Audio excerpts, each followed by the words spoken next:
నమస్తే, welcome to our channel. నేను సౌజన్య. రాబోయేటువంటి లోక్సభ ఎన్నికలకు సంబంధించి బీజేపీ తన వ్యూహాన్ని మార్చుకుంటుందా?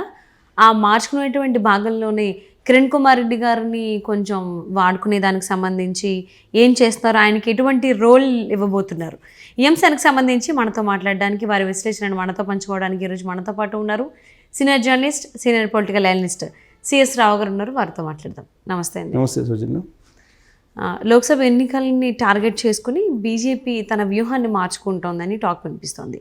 ఆ వ్యూహం మార్చుకోవడంలో భాగంగా కిరణ్ కుమార్ రెడ్డి గారికి కూడా, మాజీ ఉమ్మడి రాష్ట్రానికి సంబంధించి సీఎం అయినటువంటి కిరణ్ కుమార్ రెడ్డి గారిని కూడా వాడుకోవడానికి చూస్తోంది. ఒక ముఖ్యమైనటువంటి పాత్రను ఆయనకి ఇవ్వబోతుందని టాక్ వినిపిస్తోంది. అసలు ఏంటి ఆ పాత్ర, ఎలా ఉపయోగించుకుంటోంది, అసలు ఏం చేయబోతుంది లోక్సభ ఎన్నికలకు సంబంధించి? రాజకీయ పార్టీలు రాజకీయ వ్యూహాలు మార్చుకోవడం అనేది సహజం ఎన్నికల సమయంలో. అయితే ఇప్పుడు కిరణ్ కుమార్ రెడ్డిని వాడుకోవాలని బీజేపీ చూస్తుందా, లేదంటే బీజేపీని వాడుకోవాలని కిరణ్ కుమార్ రెడ్డి చూస్తున్నాడు అనేది మనం ఆలోచించాలి. ఎందుకనంటే ఉమ్మడి రాష్ట్రానికి చివరి ముఖ్యమంత్రి ఆయన. అవును. సో ఆయన ఉమ్మడి రాష్ట్రానికి సంబంధించినటువంటి విభజన బిల్లు ఏదైతే ఉందో, విభజన బిల్లు దాన్ని ఏకగ్రీవంగా ఆమోదించి పంపినటువంటి సీఎం ఆయన. దాంతో ఆయన్ని తెలంగాణ ప్రజలు అలాగే ఆంధ్రప్రదేశ్ ప్రజలు ఇద్దరు కూడా ఆయన్ని నమ్మేటువంటి పరిస్థితి లేదు. కారణం ఏంటంటే తెలంగాణలో ఒకవేళ రాష్ట్రం విడిపోతే కరెంట్ ఉండదు, విద్యుత్ ఉండదు, లా అండ్ ఆర్డర్ ప్రాబ్లం ఉంటుంది, ఒక్క పైసా కూడా మేము ఏం చేసుకుంటాం చేసుకోపో అని చెప్పి అసెంబ్లీలో హరీష్ రావుని మాట్లాడటం, ఇవన్నీ కూడా తెలంగాణ ప్రజల్లో దేశాన్ని నింపాయి ఆయన పట్ల. సో అలాంటప్పుడు ఆంధ్రప్రదేశ్ ప్రజలు అభిమానించాలి కదా సహజంగా, కానీ అది ఆ పరిస్థితి కూడా లేదు. కారణం ఏంటంటే విభజన బిల్లుని ఆ రోజు కనుక అసెంబ్లీలో పాస్ చేసి పంపకుండా ఉంటే ఆయన సమైక్యవాదిగా ఆంధ్రప్రదేశ్ ప్రజలు నమ్మేవాళ్ళు, విశ్వసించేవాళ్ళు. కానీ ఆ రోజు ముఖ్యమంత్రిగా ఉన్నటువంటి కిరణ్ కుమార్ రెడ్డి సోనియా గాంధీ మాట విని, సోనియా గాంధీ ఏది చెప్తే అది చేసి ఆయన అసెంబ్లీలో అన్ని పార్టీలను కోఆర్డినేట్ చేసి బిల్ పాస్ చేసి పంపించారు. పంపించారంటే విభజనకి ఆయనే కదా ఆద్యుడు. విభజనకి బిల్లు కనుక పంపించకుండా అసెంబ్లీని కనుక డిజాల్వ్ చేసినట్టయితే ఆ రోజున రాష్ట్రం విడిపోయి ఉండేది కాదు. తర్వాత ఎన్నికలు జరిగి ఉండేది, తర్వాత ఏం జరిగిందో తర్వాత సంగతి. ఆ మచ్చ ఆయన మీద పడి ఉండేది కాదు. కానీ ఇప్పుడు ఆ బ్లాక్ స్పాట్ని మోయాల్సి వస్తుంది ఆయన. ఆంధ్రప్రదేశ్ ప్రజల్లో కూడా ఇతను చేసిన పనే కదా అనేటువంటి ఒక బ్లాక్ స్పాట్ ఆయన మీద ఉంది. ఆ తర్వాత ఏం చేశాడు, ఆ బ్లాక్ స్పాట్ అని నేను ఎందుకు చెప్తున్నాను అంటే, ఇది నేను చెప్పడం కాదు, ఆంధ్రప్రదేశ్ ప్రజలే అతను తిరస్కరించారు. ఎందుకు తిరస్కరించారు? 2014 ఎన్నికల్లో, రాష్ట్రం విడిపోయిన తర్వాత వచ్చినటువంటి ఎన్నికల్లో సమైక్య ఆంధ్ర అనేటువంటి ఒక పార్టీ పెట్టి దానికి ఒక చెప్పు గుర్తుతోటి, కామన్ సింబల్ తోటి పోటీ చేశారు ఆయన అనేక మంది పోటీ చేశారు. కాంగ్రెస్ పార్టీకి సంబంధించినటువంటి వాళ్ళు, ఆయన అనుచరులు అందరూ. ఆయనతో సహా ఎవ్వరికీ డిపాజిట్లు రాలా, 100 కంటే తక్కువ ఓట్లు వచ్చినాయి. సో కాబట్టి ఇంకా అప్పటి నుంచి రాజకీయాల్లో కనపడలే ఆయన, దాదాపుగా కనిపించలేదు. సడన్ గా ఆయన తెర మీద. ఆ తర్వాత కాంగ్రెస్ పార్టీలో జాయిన్ అయ్యారు. కొన్ని రోజుల తర్వాత కాంగ్రెస్ పార్టీలో జాయిన్ అయ్యి కాంగ్రెస్ పార్టీలో ఏదో పదవిని ఆశించారు ఆయన, ఏదో పిసిసి అధ్యక్ష పదవి, ఏదో పెద్ద పదవిని ఆశించారు. కానీ అక్కడ కాంగ్రెస్ పార్టీ కూడా ప్రాధాన్యత ఇవ్వాలి. దాంతో ఇటీవల కాలంలో బీజేపీలో జాయిన్ అయ్యారు ఆయన. ఇటీవల కాలంలో బీజేపీలో జాయిన్ అయ్యారు. బీజేపీలో ఆయనకి పెద్ద పదవి ఆశించి ఆయన బీజేపీలో జాయిన్ అయ్యారు. బీజేపీలో కూడా. కానీ ఆయన్ని బీజేపీలో జాతీయ నాయకుడిగా జాతీయ గుర్తింపిస్తారని చెప్పి ప్రచారం జరిగింది. అసలు తెలంగాణలో జరిగినటువంటి ఎన్నికల్లోనే కనపడకుండా చేశారు. సో ఆయన కనుక ఒక డయాస్ ఎక్కిస్తే కనుక నష్టం జరుగుతుందని చెప్పి తెలంగాణ బీజేపీ భావించింది. అందుకే ఆయన్ని ఎన్నికల ప్రచారంలో లేకుండా చేసేశారు.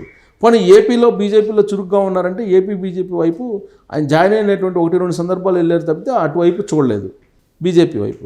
సో అలా క్షణంగా ఏంది, బీజేపీ ఏపీ అధ్యక్షురాలుగా పురంధరేశ్వరిని నియమించేశారు. పురంధరేశ్వరి యాక్టివ్గా వెళ్ళిపోతున్నారు. యాక్టివ్గా వెళ్తున్న క్రమంలో వైఎస్ఆర్ కాంగ్రెస్ పార్టీ ఏం చేసింది, ఆమె మీద బురద చల్లటం ప్రారంభించింది.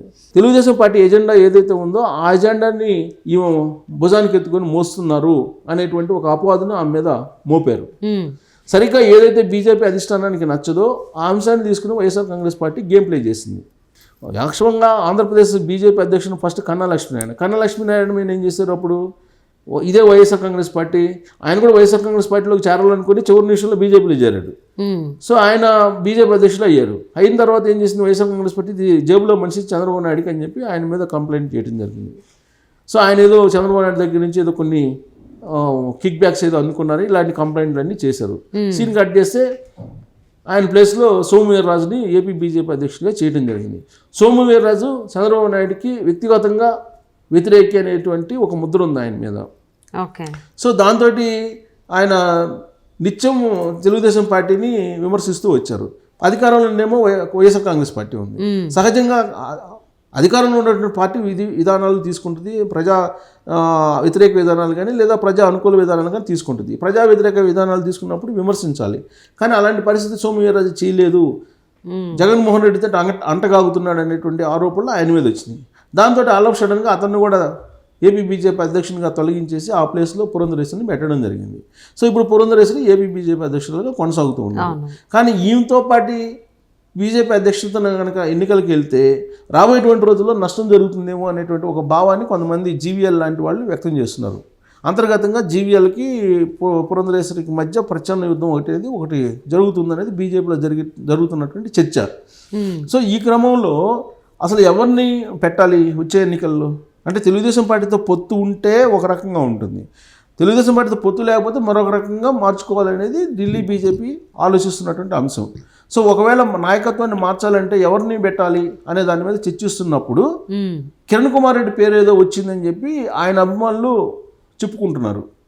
కానీ బీజేపీ అధిష్టానం ఏంటి, సత్యకుమార్ని పెట్టుకొని, సత్యకుమార్ మొదటి నుంచి బీజేపీలో ఉన్నారు, ప్లస్ ఆయన బ్యాక్గ్రౌండ్ అంతా బీజేపీ భావజాలు ఎన్ని ఉంటాయి. వేరే కిరణ్ కుమార్ రెడ్డికి ఏంటి కాంగ్రెస్ పార్టీ నేపథ్యం, వాళ్ళ ఫ్యామిలీ మొత్తం కాంగ్రెస్ పార్టీ నేపథ్యం. కాంగ్రెస్ పార్టీ భావజాలానికి బీజేపీ భావజాలానికి అసలు పడదు. సో కాబట్టి కిరణ్ కుమార్ రెడ్డికి అవకాశం ఇచ్చే ఛాన్స్ లేదు బీజేపీ. సో సత్యకుమార్కి ఏపీ బీజేపీ అధ్యక్ష బాధ్యతలు ఇస్తారేమో అనేటువంటి ఒక టాక్ నడుస్తుంది. అయితే ఈలోపుగానే కిరణ్ కుమార్ రెడ్డికి ఇస్తారని ఆయన అభిమానులు గతంలో కూడా ఇలాంటి ప్రచారం చేశారు, ఇప్పుడు కూడా అదే ప్రచారం చేస్తున్నారు. కిరణ్ కుమార్ రెడ్డికి ఏపీ బీజేపీ అధ్యక్షుల బాధ్యతలు ఇవ్వబోతున్నారని. సో ఆ ఛాన్స్ ఉండకపోవచ్చు. ఎందుకంటే కిరణ్ కుమార్ రెడ్డికి ఏపీ బాధ్యతలు అప్పచెప్తే ఏపీ ప్రజలు ఆయన్ని ఆదరించాలి కదా, ఆదరించే అవకాశం ఉందా? అసలు ఉమ్మడి ఆంధ్రప్రదేశ్ని విడగొట్టడానికే ఆయన బిల్లు పాస్ చేసిన ఆయన ఎందుకు ఆదరిస్తారు అనేటువంటి ఒక వాదన తెర మీదకి వస్తుంది. సో ఇక తెలంగాణలో ఏం చేయాలి? ఇటీవల జరిగిన అసెంబ్లీ ఎన్నికల్లో గతం కంటే మెరుగైన ఫలితాలు వచ్చినప్పటికీ ఏదైతే ఆశించిందో బీజేపీ ఆ లక్ష్యాన్ని అయితే చేరుకోలేకపోయింది. గతంలో ఒకే ఎమ్మెల్యే గెలిచారు 2018 అసెంబ్లీ ఎన్నికల్లో. కానీ ఈసారి 8 మంది ఎమ్మెల్యేలు గెలిపించుకోగలిగింది, 18% ఓట్ బ్యాంక్ వచ్చింది. కానీ లోక్సభ ఎన్నికల్లో 10 ఎంపీ స్థానాలు గెలవాలి అనేటువంటి ఒక టార్గెట్ బీజేపీ పెట్టుకుంది. సో దానికి కిషన్ రెడ్డిని బీజేపీ అధ్యక్షుడిగా కొనసాగిస్తే సాధ్యమవుతుందా అనే దాని మీద చర్చ నడుస్తుంది. 28వ తారీఖున అమిత్ షా రాబోతున్నారు తెలంగాణ. సో ఈ లోపుగానే అసలు మా నాయకత్వాన్ని మార్చేసేయాలి, కిషన్ రెడ్డి దగ్గర నుంచి మొత్తం ఈ నాయకత్వ బాధ్యతలు తీసేయాలి, మళ్ళీ బండి సంజయ్కి ఇవ్వటమా లేకపోతే ధర్మపురి అరవింద్కి ఇవ్వటమా అనేటువంటి ఒక చర్చ నడుస్తుంది. సో ధర్మపురి అరవింద్కి ఇస్తే కనుక పార్టీని కొంచెం స్పీడ్గా తీసుకెళ్తారు అనేది ఒకటి వినిపిస్తుంది. ఆల్రెడీ ఇంతకుముందు బండి సంజయ్ చేశారు కాబట్టి బండి సంజయ్ అయినా కానీ స్పీడ్గా తీసుకెళ్తారు. బండి సంజయ్ని పార్టీ అధ్యక్ష బాధ్యతలను తొలగించినందువల్లనే బీజేపీ ఆల్టర్నేటివ్గా ఎదలేకపోయింది బీఆర్ఎస్కి తెలంగాణలో అనేటువంటి ఒక భావన ఉంది. సో మళ్ళీ ఆయనకి బాధ్యతలు అప్పచెప్తారా, ఇలాంటి చర్చ నడుస్తుంది. సో మొత్తం మీద ఏంటంటే రాబోయేటువంటి లోక్సభ ఎన్నికల నాటికి నాయకత్వాల మార్పు ఉంటుంది అనేది ఒక చర్చ నడుస్తుంది. ఈ క్రమంలో ఎవరి అభిమానులు వాళ్ళ లీడర్లను ఫోకస్ చేసుకునేటువంటి ప్రయత్నం చేస్తున్నారు.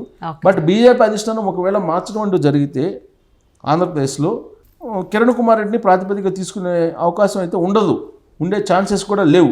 ఎందుకంటే కాంగ్రెస్ భావజాలం పుష్కలంగా ఉంది ఆయనకి, ప్లస్ ఆయన యాక్టివ్ రోల్ కూడా ఏ పార్టీలో ఉన్నా పోషించట్లేదు. సో కాబట్టి సత్యకుమార్కి అవకాశం ఉండేటువంటి ఛాన్సెస్ ఉన్నాయి. ఇక తెలంగాణకు వచ్చేటప్పటికి ఒకవేళ బండి సంజయ్ కాకపోతే అంటే కిషన్ రెడ్డి ఉన్నాడు, కిషన్ రెడ్డి బదులుగా బండి సంజయ్ ఒకవేళ ప్రాధాన్యత ఇస్తారు, లేదంటే ధర్మపురి అరవింద్కి ఇచ్చేటువంటి అవకాశం ఉంది. సో ఈ మార్పులు అసలు జరగవు అనేది అమిత్ షా 28వ తారీఖు రాబోతున్నారు కాబట్టి అప్పుడు కొంత క్లారిటీ వచ్చే ఛాన్సెస్ ఉన్నాయి. సో లోక్సభ ఎన్నికలకు సంబంధించి బీజేపీ ఎటువంటి వ్యూహాలని వ్యవహరించేటువంటి ఫాలో అయ్యేటువంటి అవకాశాలు ఉన్నాయి ఏంటి అనేది అమిత్ షా గారు వచ్చిన తర్వాత ఇంకొంచెం క్లారిటీ వచ్చేటువంటి అవకాశం ఉంది కాబట్టి వేచి చూద్దామండి. And thank you so much for spending your valuable time with SS Rao గారు.